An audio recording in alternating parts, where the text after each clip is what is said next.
Raman sir, நீங்க எப்படி பாக்குறீங்க அதிமுக தேர்தல் முடிவுக்கு பிறகு நடக்கக்கூடிய இந்த உட்கட்சி பிரச்சனை, அமைச்சர் விரிவாக்கத்துக்கு முன்னாடி நடந்த அந்த பேச்சு, இப்போ இருக்கக்கூடிய அந்த மாற்றம், இதோட பின்னணியில் என்ன நடக்குது நீங்க பாக்குறீங்க? 4ஆம் தேதி ரிசல்ட் வெளியே வருது. அன்னைக்கு டெல்லியிலிருந்து என்ன மயிலாப்பூரில் ஒரு முக்கிய பெருமுறைன்னா தாவேக்காவுடைய மெஜாரிட்டி இல்லை, ஸோ அதிமுக கூட நீங்கள் கூட்டணி வச்சு ஆட்சி அமைச்சிருங்க ஒரு நிலைப்பாடு இருக்குதுன்னு செய்தி கொடுக்குறாங்க. அந்த தகவலுக்கு பிறகு பார்த்தீங்கன்னா அன்னைக்கு பார்த்தீங்கன்னா கேபி முனுசாமி தோல்வி அடைகிறாரு. தோல்வி அடைஞ்ச பிறகு அவங்க என்ன பண்ணுறாங்கன்னா, சரி எதுக்கு தேவையில்லாமல் நம்ம வந்து வெளியிலேருந்து ஆதரவும் கொடுக்கணும் எதுவும் கொடுக்கணும், நாங்கள் ஆதரவு இல்லைன்னு சொல்லும்போது அதன் பிறகு தான் தாவேக்கா காங்கிரஸ் கட்சியுடைய ஆதரவாக எடுக்கிறாங்க.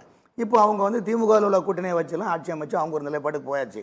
இந்த நிலைப்பாட்டில் வேலுமணி இப்போ வந்து பார்த்தீங்கன்னா செல்லமணிகண்டனுடைய அவர் சொன்னார், வேலுமணியுடைய சப்ஜெக்ட்லாம் சொன்னார். அது ஓரளவுக்கு உண்மையான கருத்துக்கள் தான். காரணம்னா 2016 ஜெயலலிதா அம்மா காலமான பிறகு வி.கே. சசிகலா அம்மையார் வந்து ஆட்சியும் கட்சியும் ஒரு இடத்துல இருக்கணும் நம்பிக்கையை கொடுத்துட்டு போனாங்க. அதன் பிறகு அவங்களுடைய நிலைப்பாடு என்னென்னா, அந்த தோல்விகள் பல வேலுமணி போன்றவர்களுடைய பல தவறான ஒரு கையாடக்குள்ள அந்த நிலைப்பாடு தான் கட்சியினுடைய தோல்விக்கு ஒரு காரணம் கூட. இப்போ வேலுமணி அவர் என்ன சொல்கிறாருன்னா, இங்கே பாருங்கள் 5 வருஷம் ஆட்சியில் இல்லை, நம்ம 2001 2002 ஆட்சியில் இல்லை, இப்போ திரும்ப 5 வருஷம் இழக்கிறதுக்கு முடியாது. ஆகவே நாம் ஒரு கூட்டணியான ஒரு ஆட்சி உருவாகும், அவங்க வரதானே செய்கிறாங்கன்னு போது அதுக்கு வந்து சில முரண்படான கருத்துக்கள் வேறுபடும் வேண்டான்னு சொல்கிறாங்க. அது வேண்டான்னு சொல்லும்போது சிபி சண்முகம் வேலுமணி சாமி 25 எம்எல்ஏக்களை சேர்ந்து தாவேகா தலைவரோட சந்தித்து ஆதரவு கொடுத்து 5 மந்திரி 10 வாரியம் ரெடி பண்ணிட்டு இருக்கிற நேரத்தில் தான் எடப்பாடி அவர் என்ன பண்ண அதிரடியாக நடவடிக்கை எடுத்தார். கட்சியிலும் தூக்கு, பதிலும் தூக்கு, எல்லாமே தூக்கும் போது நிர்வாகம் குளறுபடி ஆகும்போது அன்று இரவோடு குழப்பும் போது அதுக்கப்புறம் டெல்லியில் அவங்க கனெக்ட் பண்ணுறாங்க. டெல்லி என்ன சொன்னால், உங்களுக்கு இதே புழப்பா போச்சு, இப்போ பார்த்தா சண்டைன்னு வரும்போது எதுக்கு தேவையில்லாம டெல்லி வந்து உங்களுக்குள்ள பஞ்சாயத்து நீங்களே வச்சிருக்கேன்னு சொல்லும்போது அதுக்கப்புறம் தான் மறுநாளைக்கு வேலுமணின்னு சுருதியை குறைச்சிக்கிட்டு என்ன அண்ணா இப்படி பண்ணுறீங்க, ஒரு பிரச்சனையாக நம்ம பேசுதானே தீக்கணும், அதுக்கு முன்னாடி நீங்கள் கட்சியில் தூக்கிட்டீங்களே, இப்போ அவங்களும் புதிய நிர்வாகத்தில் வந்து உட்காந்துருக்காங்க, இப்போ நாங்களும் எக்ஸ் ஆகிட்டோம், இதில் குழப்பங்கள் நீங்கள் சொல்கிறத பார்த்தா அமைச்சரவையில் இடம் கிடைக்கல, ரெண்டாவது பாஜக மேலிடும் சப்போர்ட் நமக்கு இல்ல, அதுக்கு பிறகுதான் இந்த மாற்றம் வருதுன்றீங்க. ஆமா, அது பிறகு மாற்றம் வருது. காரணம் எடப்பாடி அவர்கள் தன்னுடைய நிலைப்பாடை தக்க வைக்கணும். ஏன்னா 2029 பார்லிமெண்ட் தேர்தலில் பாஜக அட்டாச்மெண்ட் இருக்கணும், நிறைய விஷயங்கள் இருக்குது. அதில் சில விஷயம் இப்போ உதாரணத்துக்கு பார்த்தீங்கன்னா, இப்போ திமுக ஆட்சி அமைச்சாங்க, எலெக்ஷன் நடக்குது, KN நேருக்கு 7 மாவட்டம் கொடுத்தாங்க, செந்தில் பாலாஜிக்கு 5 மாவட்டம் கொடுத்தாங்க, மதுரை மூர்த்திக்கு 3 மாவட்டம் கொடுத்தாங்க. அப்போ மாவட்டம் தனித்தனியாக கொடுத்தாங்களா? அதே மாதிரி ஒரு ஆண்ட கட்சியும் ஏற்கனவே எதிர்க்கு அதிமுக வேலுமணி இருக்காருன்னா அவருக்கு ஒரு 23 சீட்டு கொடுப்பாங்க, 23 தொகுதியை கொடுப்பாங்க. புதுக்கோட்டை விஜயபாஸ்கர் ஒரு 10 சீட்டு கொடுப்பாங்க. அப்போ இந்த 10 சீட்டுக்கும் வேலுமணி 23 சீட்டுலாம் வரவு செலவு எக்ஸ்பென்ஸ் எல்லாமே அந்த நபர் தான் போகணும். இது எடப்பாடி அதுக்கும் பொறுப்பு கிடையாது. ஆனால் அந்த அவர் எடப்பாடி என்ன சொல்றாரு, எப்ப நீ தானே உன்னை நம்பி கொடுத்தோம், இப்போ நீ ஒரே ஒரு மாவட்டத்தில் நீ மட்டும் தானே ஜெயிச்சிருக்கிற, ஆனா என்னுடைய திருவண்ணாமலை பாரு, சேலத்தில் பாரு, ஓரளவுக்கு கணிசமா ஜெயிச்சிருக்கப்பேன். அப்போ நீ ஒரு எம்எல்ஏ வச்சு நீங்க மட்டும் ஜெயிச்சுக்கிட்டு அங்க உங்க மட்டும் ஒரு அங்கோ போட்டுக்கிட்டு இன்னைக்கு வந்து நாங்க தோல்வி அடைஞ்சோன்னா நீ எம்எல்ஏ பிள்ளைய கொண்டு போட்டா எப்படி ஆகும்? என்னோட நிலைப்பாடு சொல்றாங்க. அப்ப 2021 மு.க. ஸ்டாலின் என்ன சொன்னாரு, அதிமுக ஆட்சியோட ஊழலை வெளிச்சம் போட்டு காட்டி அவங்க வெற்றி பெற்றாங்க, திமுக ஆட்சி அமைச்சது. அன்னைக்கு நீங்க எதிர்கட்சியான இருந்தீங்க, அன்னைக்கு கொங்கு மண்டலத்தில் கணிசமான எம்எல்ஏக்கள் கிடைச்சாங்க. இன்னைக்கு கொங்கு மண்டலத்தில் பார்த்தீங்கன்னா கணிசமான எம்எல்ஏ ஏடிஎம்கே இல்ல. அப்போ கொங்கு மண்டலத்தில் லாபி பண்றது அரசியல் தலைவர் யாரு, வேலுமணி தானே. அப்போ ஏன் உங்களுக்கு மைனஸா இருக்குன்னு எடப்பாடி கேட்கிறாரு. அப்ப கேட்கும்போது உங்களுக்கு சரியான பதில் சொல்ல முடியாத நிலையினால இப்போ என்ன கட்சி மாறி போனா டிடிவி தினகரன் 18 எம்எல்ஏ நிலைமை எதிர்காலம் கேள்விக்குறி அப்படி ஆச்சோ, அது மாதிரி இவங்களுக்கும் எதிர்காலம் கேள்விக்குறி ஆயிடக்கூடாது. ஆகவே இங்கேயும் இல்லாம அங்கேயும் இல்லாம ஒருளுக்கு ஒரு பக்கம் அடி மற்றதுக்கு 2 பக்கம் அடின்னு ஆயிடக்கூடாது என்பதற்காக தான் அவங்க வந்து கொஞ்சம் அமுக்கி வாசிக்கிறாங்க. ரைட், ஓகே, எப்படியாவது ஒருங்கிணைஞ்சா. எடப்பாடி பழனிசாமி உறுதியா இருக்காரு இல்லையா, பதவி நீக்கம் செய்யணும் அப்படிங்கிற சார். அவர் அதை செய்யாவிட்டு அவர் அங்க நிக்க முடியாது சார். வந்து அவர் அதிரடியாக இவர் சந்திச்ச உடனே அதிரடியாக அந்த நடவடிக்கை எடுக்காவிட்டால் எடப்பாடி பிராண்ட் போயிடும். அவருடைய பிராண்ட் அவர் நிக்க வைக்க நடவடிக்கை எடுத்த பிறகு தான் சுருதி குறைஞ்சது. மறுநாளைக்கு சுருதி குறைஞ்சு சிபி சண்முகம் இப்போ எங்க இருக்காருன்னு தெரியலன்னு சொல்றாங்க. அப்படி ஒவ்வொருத்தரும் ஒரு அந்த வேலுமணி டீம்ல 3 கோஷ்டி உரையாடிச்சு. இப்போ அதுல ஒரு கோஷ்டி என்ன பண்ணி நம்ம தாவேக்கெல்லாம் இணைஞ்சிருவோம், இணைஞ்சி பை எலெக்ஷன் வச்சா கூட எப்படியாவது ஒரு வாரியம் கொடுக்க மாட்டாங்களா, ஒரு மந்திரி கொடுக்காங்களா, இன்னும் 6 மாசம் கழிச்சு மந்திரி விரோகம் பண்ணுவாங்களே. இல்ல சார், தாவேக்கோட இணையத்துக்கு ஒரு டீம் ரெடியா இருக்காங்களா? இல்ல சார், அதெல்லாம் கிடையாது சார். பாஜக தேசிய கட்சி சார், பாஜக கூட இணையறாங்களான்னு அதெல்லாம் கிடையாது சார், அதெல்லாம் கிடையாது. எங்களுக்கு கூட நாங்க வந்து பாஜக யாரையும் வாங்கலாம் கூப்பிடல சார். அங்க வேலுமணி டீம்ல இருக்கிற காரணமே பாஜக தானே சார். சார் இந்த நாஞ்சில் கோலப்பன் தொடர்ந்து பாத்தீங்கன்னா கொஞ்ச நாளா பாக்குறேன், அவருடைய மூவ்மெண்ட் எல்லாம் பாத்தீங்கன்னா பாருங்க, நெத்தில பாருங்க,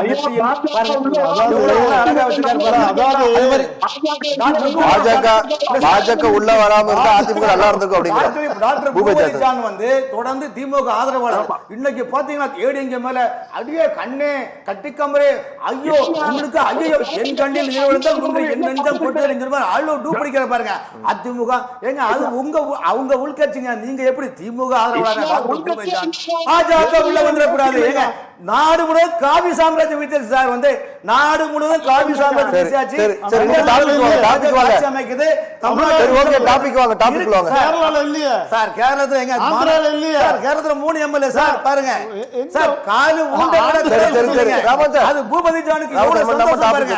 அவருக்கு துணைக்காக ஏடிஎம்கே பிடிச்சு உள்ள எடுத்து. என்னோட கேள்வி என்னன்னா, இப்ப எஸ்பி வேலுமணி சிவி சண்முகம் தரப்பு அவங்க அதிமுகவை தன்வசப்படுத்தலாம் அப்படிங்கிற முயற்சி மேற்கொண்டாங்க, தோல்வி அடைஞ்சிருக்கு. அப்ப மீண்டும் அவங்க அதிமுகவில் எடப்பாடி பழனிசாமி இணைத்து கொண்டால் அப்படின்னா அது சுமூகமா போகுமாங்கிறது ஒரு கேள்விக்குறி. இல்ல வேண்டாம் அவங்க பதவி நீக்கம் செய்யணும் அப்படின்னு முடிவெடுத்தாலும் அது அதிமுகவுக்கு பின்னாடி தராதா? இல்ல ஒரு விஷயம் சார், அந்த நிலைப்பாடு உடைந்த கண்ணாடி ஆயிடுச்சு. இப்போ எது அவங்களோட வேலுமணி இப்போ அந்த டீம் வந்து 25 எம்எல்ஏ வெளியே வந்து திரும்பவும் ஒருங்கிணைக்கு நினைச்சிட்டீங்களா? அது உடைந்த கண்ணாடி. எப்படி ஜே அணி உருவாகுதோ அப்படி ஆளுங்கட்சி வந்து எப்படி கோஷ்டியா தனித்தனியா உருவாகுதோ அந்த. ஏன்னா முன்னாள் சபையினர் கட்சியிலிருந்து ஒதுங்கிட்டாரு. அதுமாதிரி சேலத்தில் அவர் செம்மலே கட்சியிலும் ஒதுக்கிட்டாரு. இதனால முரண்பாடான கருத்துக்கள் அனலிஸ் பண்ணி அதை கட்டமைப்புக்கு உருவாக்குறதுக்கு யாரும் அது சரியான மனநிலை இல்லாத ஒரு காரணத்தினால தான் எடப்பாடி பழனிசாமி அவருடைய மனநிலை கரெக்டாக இருக்காரு. நீங்கள் அவர் வந்து ஏற்றுக்கொள்வது மாதிரி ஒன்றும் பெருசாக இல்லை. எனக்கு இன்னைக்கு தமிழ்நாட்டுடைய கள நிலவரம் எல்லாமே இளம் தலைமுடைய மனநிலையை மாறிடுச்சு. இளம் தலைமுடைய தலைமுறை எடப்பாடி பழனிசாமிக்கு ஆதரவு கொடுப்பாங்களா வேலுமணிக்கு ஆதரவு கொடுப்பாங்களா? சார் ஒரு விஷயம், வேலுமணிக்கு ஆதரவு இல்லைன்னு சொல்லிட்டாங்களா? அதாவது நீங்களே பாத்துங்க இப்போதைக்கு யாருக்கு ஒரு விஷயம் சார். எடப்பாடியை பொறுத்த வரைக்கும் நீங்க உங்க உள்கட்சி பிரச்சனை. ஆனால் அவரை பொறுத்த வரைக்கும் டெல்லியில மிகப்பெரிய நெட்வொர்க் வச்சிருக்காரு. அது புரிஞ்சுடுங்க. அவன் எடப்பாடி பெரிய நெட்வொர்க் வச்சிருக்காரு. அவருக்கு எல்லா தரப்புலையும் ஒரு பெரிய கட்டமைப்பு வச்சு அவர் செயல்படுறாருன்னா இருக்கிறாரு. நீங்க புரிஞ்சுடுங்க. பாஜக சப்போர்ட் எடப்பாடி பழனிசாமி பாஜக சப்போர்ட் சார். பிராண்ட் அவர்கள் தான் சார். இரட்டை இலையும் பொதுச்செயலர் போஸ்டும் யாரிடம் இருக்கிறதோ அதுதான் நிலைப்பாடு இருக்க முடியும். என்ன பண்ண முடியும்னு சொல்லுங்க. வந்து நீங்க வந்து சார் ஒண்ணு நீங்க காம்ப்ரமைஸ் பண்ணி தாவேக்கா கூட கூட்டணி ஆட்சி அமைச்சிருக்கணும். இல்ல நாங்க வெளியே இருந்து ஆதரவு சொல்லிருக்கணும். எதுவுமே இல்லாம நீங்க எப்படிங்க பண்ண முடியும்? அது அவங்களுக்குள்ள கட்சி பிரச்சனை. அதுக்கு பூபதி ஜான் போட்டு 27 சீட்டு வாங்கிக்கிட்டு ஒரு சீட்டு ஜெயிச்சுக்கிட்டு இன்னும் எடப்பாடி பழனிசாமியை நம்பி நான் வண்டி ஓட்டுறேன்னு சொல்றாங்க. 40 சீட்ல ஒரு சீட்டு கூட கிடைக்காம தோல்வி இயல்பு சார். அடிக்கிற காத்துல அம்மி கூட நகருது. அப்படி இருக்கும்போது பிஜேபி மட்டும் விதி விலக்கா சொல்லுங்க வந்து. அதனால சார் எங்களுக்கு ஒரு விஷயம் சார், ஏடிஎம்கே கிடைக்கிற ஓட்டு ஏடிஎம்கே கிடைச்சிருக்குது. அப்ப அண்ணா திமுக ஒட்டு விட்டு பேசுறது நீங்க தான் காரணம் சார். நீங்க பாத்தீங்களா இப்ப மேல இருக்கிறவங்க சொல்றா சொல்லி நீங்க அண்ணா திமுகவையும் இந்த மீடியேட்டர் அதெல்லாம் கிடையாது சார். நீங்க யாரை பாஜக தைரியம் இல்லாம நீங்க யாரே சொல்றீங்க தெரியும். ஆடிட்டு குடும்பத்தை சொல்ல ரஜினிகாந்த் சொல்றீங்க. அது அவங்களுடைய சொந்த விருப்பம்.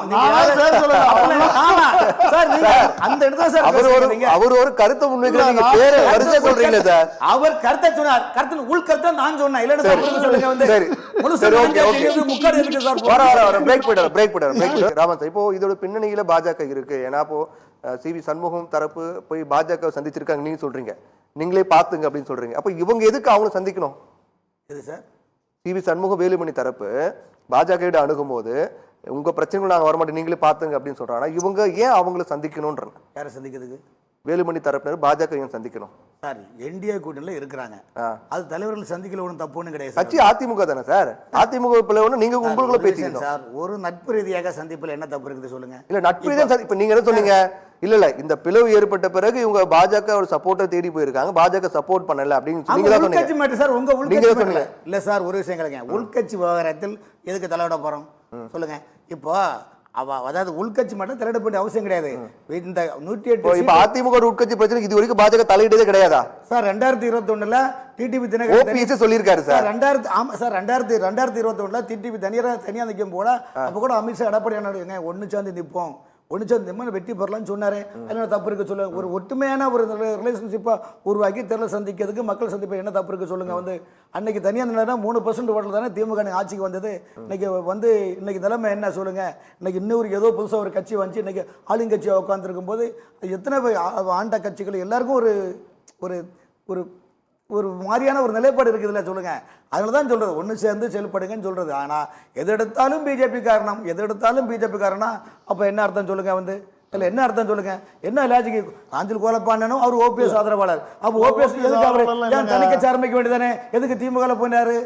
ஓபிஎஸ் தணிக்கை ஆரம்பிக்கணும். ஏங்க இது பாத்தீங்களா? அப்ப இவருக்கும் பிஜேபி காரணமா, டாக்டர் பூபதிக்கும் பிஜேபி காரணமா? இது என்ன அர்த்தம் சொல்லுங்க?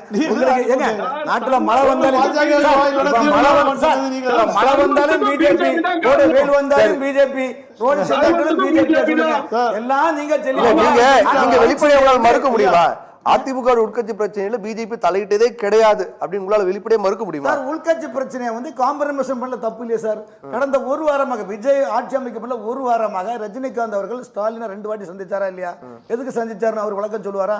சொல்ல மாட்டாரு இல்லையா? சந்திச்சாரு ரஜினிகாந்த் என்ன நிலைப்பாடு பண்ணீங்க அண்ணன் சொல்லிவிட்டார்ல வந்து, அதனால சந்திப்பது அவங்களுடைய விருப்பம். நீங்க தான் உள்ள இருக்குன்னு சொன்னீங்க, அதை வெளிப்படை கொண்டு தப்பு இருக்கு. அதனால இதுல பாஜக வந்து இதுல வந்து அவங்களுக்குள்ள உள்கட்சி பிரச்சனை வந்து பேச வேண்டிய அவசியம் கிடையாது சார். வந்து அவங்க வேலையை பாக்குறாங்க, நாங்க பிஜேபி வேலையை பார்க்குது. அந்த நிலைப்பாடு இருக்கு தவிர்த்து காட்சியை உடைச்சிட்டாங்க, கனவுக்கு. அதாவது டாக்டர் பூபஜன் டாக்டர் ஒரே நீங்க கனவு அரங்கத்தில் எப்படி பொய்யாக சொல்றீங்க? மக்கள் நம்புவாங்களா உங்க பேச்செல்லாம்? மக்கள் நீங்க முழுக்க திமுக ஆதரவாளரான ஒரு மனநிலையில் இருக்கிறீங்க.